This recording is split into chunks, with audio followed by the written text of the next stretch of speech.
were champions of the culture of resistance. It's not funny.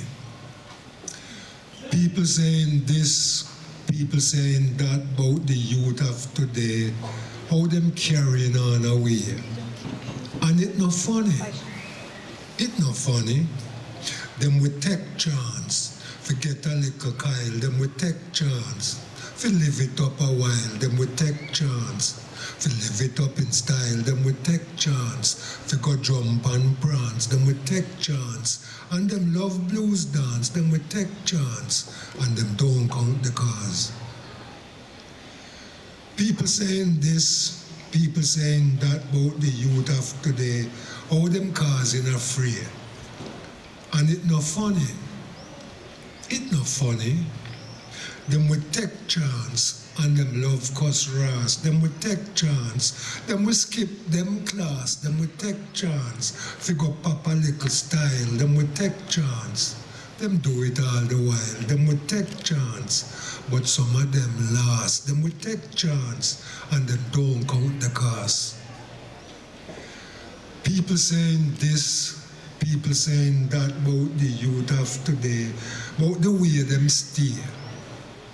And it's not funny. It's not funny. Them would take chance. Forget a little Collie. Them would take chance. With your little sister Sally, them would take chance. For them feel them force. Them would take chance. But them got no course. Them would take chance. But them is not advanced. Them would take chance. And them don't count the cost. People saying this, people saying that, about the youth of today, how them really stay. And it's not funny. No, sir. It's not funny. Now, thank you.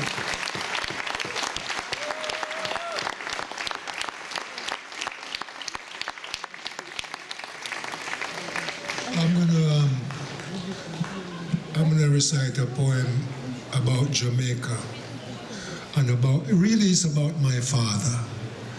My father died at the age of 56 in 1982, and he had both his legs amputated because of diabetes. He was a struggler for most of his life. And it's called Reggae for Dada. Galang Dada, Galang Guan Yasa. You never had no life to live, just the one life to give. You did your time on earth, you never get your just desert.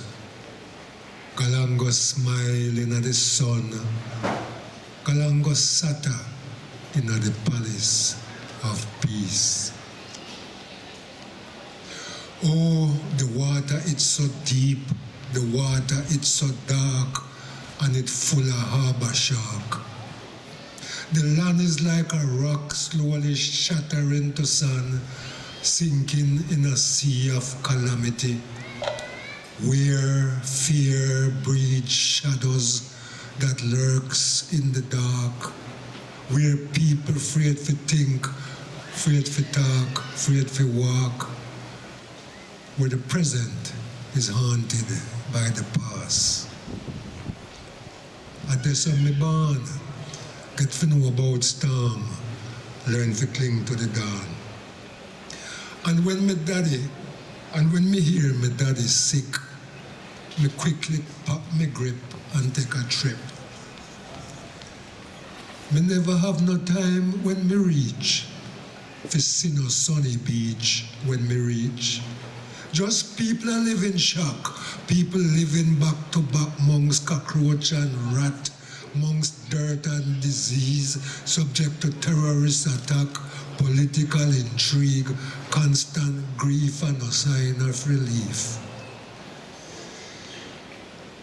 Oh, the grass turned brown, so many trees cut down, and the land is overgrown. from country to town is just thistle and thorn in the wound of the poor. Is a miracle how them endure the pain night and day, the stench of decay, the glaring sights of guarded affluence, the arrogant voices, cold eyes of contempt, the mocking symbols of independence. And that's how me born. Get to know about storm, learn to cling to the dawn. And when the news reached me, say me one daddy dead, I catch a plane quick. And when me reached me sunny isle, it was the same old style.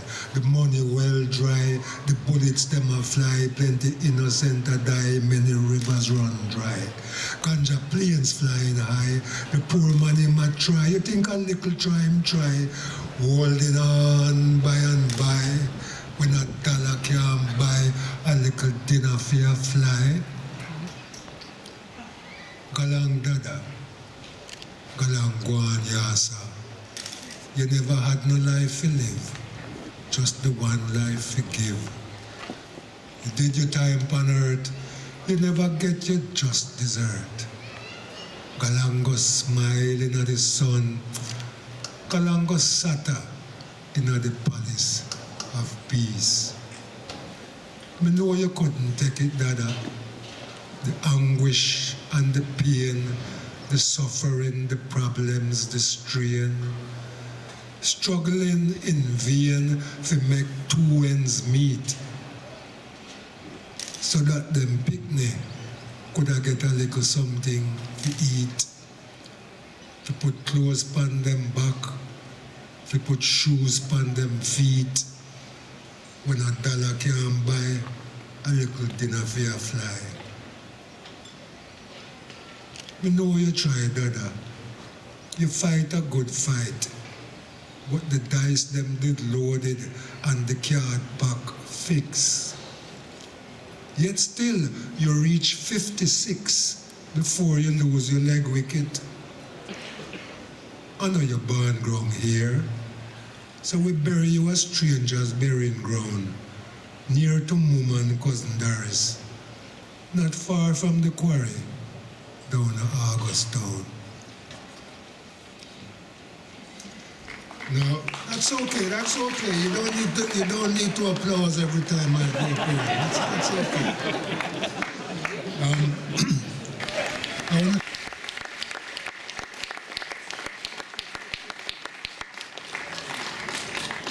I don't know, how long have I been up here? I don't know how much time, how much more of this can you take? That is the question.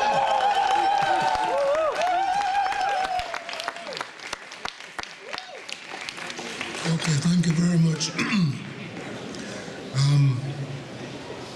I used to be involved as one of the organizers of the International Book Fair of Radical Black and Third World Books. It ran between 1982 and 1995. And it wasn't just a marketplace for black literature. It was a forum for debating some of the burning issues of the time. And people came from all over Africa, from the Caribbean, from Europe, even from here in Germany, to the book fair. And one of the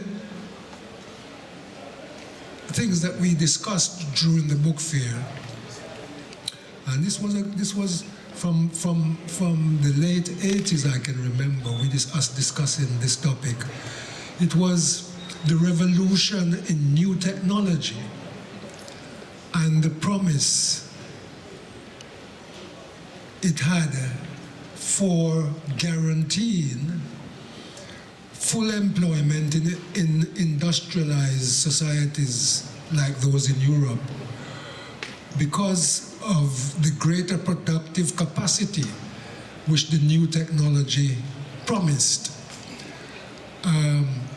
Greater productivity and we discussed the possibility of having the shorter working day, the shorter working week, and the shorter working life with more time for recreation,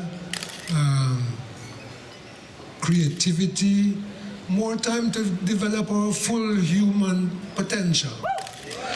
And nowadays, that was back in the late 1980s. I am astonished at the developments and the speed of the technological innovations that have occurred since then. And now they're talking about artificial intelligence.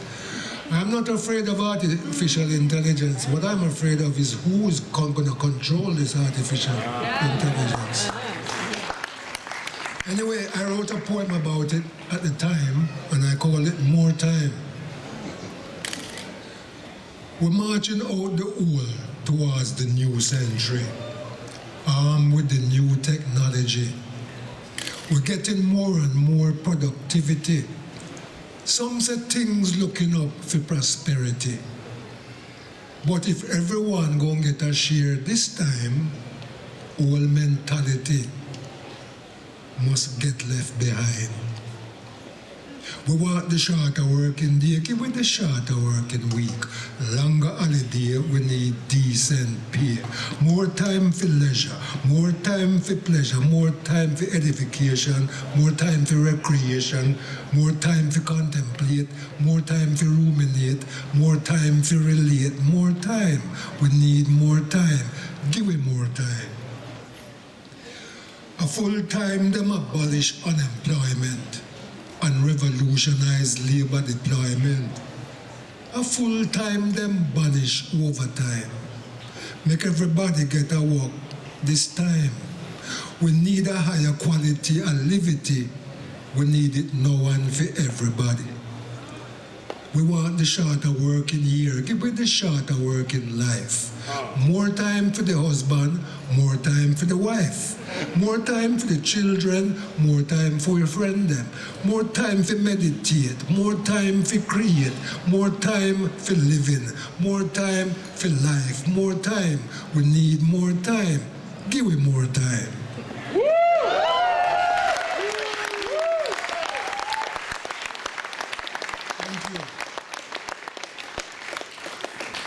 Well, the elegy is the destination of all poetry. I don't know about that, but I find myself writing more elegies as I get older. So this next poem is an elegy I wrote for a sister poet who I met at the International Book Fair of Radical Black and Third World Books.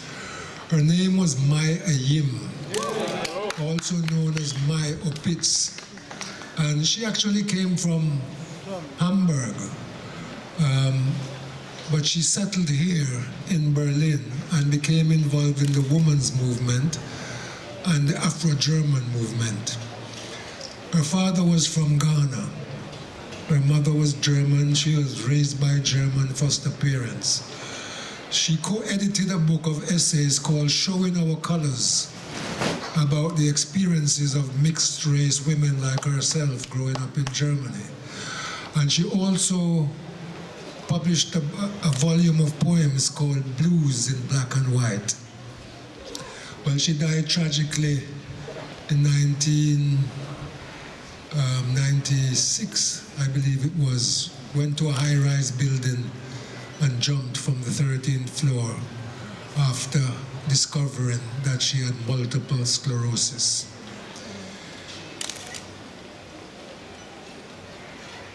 Reggae for Mai Ayim. It's weird how life with death can conspire to shatter the art's most fragile desire. How history and biography can plot against you, and them angst and them enemy gang upon you. Afro-German warrior woman, from Hamburg via Bremen, then finally Berlin. It was in the dazzling atmosphere at the Black Radical Book Fair that me sight you, sweet sister, bright-eyed like hope, like a young antelope who could have cope with the daily, the flowering of the spirit, with the everyday erosion of the soul. Two passing clouds, you and I, in the desert of the sky, exchanging vapor. But in the commerce of the art, was it fair trade in regret, in love and laughter? Me never know, me couldn't tell, me should have said, say. Through all the learning, the teaching, resisting and assisting, the loving, the giving, organizing and defying, that the Kaiser of darkness did capture your heart. That the last time me see you would be the last time me see you. That you was free, falling, screaming, 13 stanzas down, your final poem in blood on the ground. That so sudden, that so soon, you would have fly out on a one-way ticket to Ghana, go and catch up with your past amongst your ancestors. We give thanks for the life you share with we. We give thanks for the light you shine upon we. We give thanks for the love you shower upon we. We give thanks for your memory.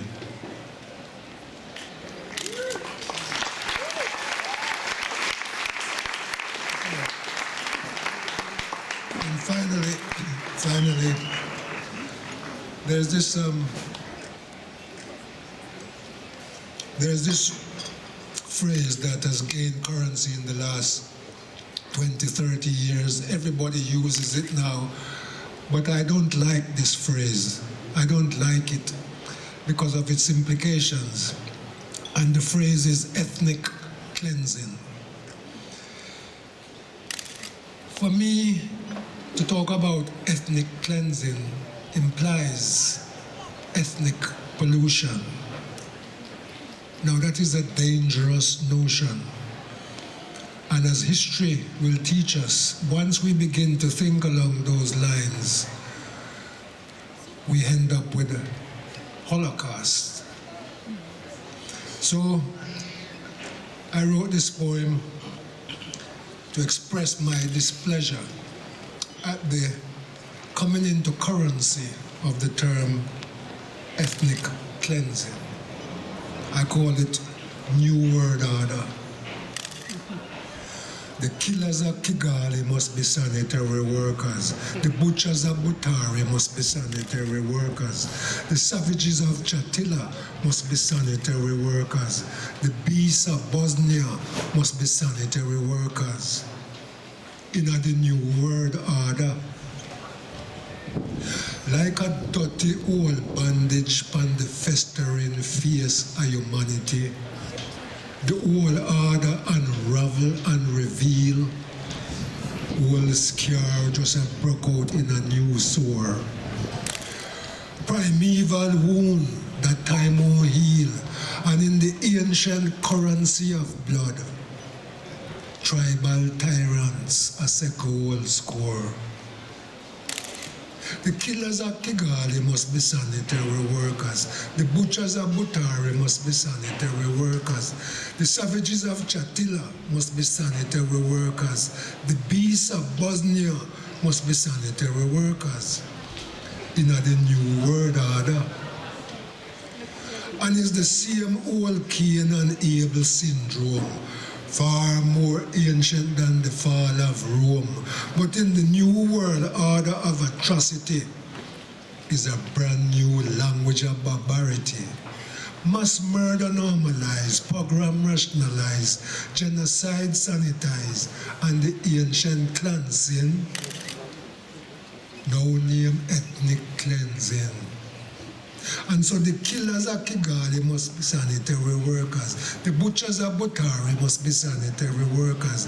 The savages of Chatila must be sanitary workers. The beasts of Bosnia must be sanitary workers. Pram pram in the new world order. Thank you.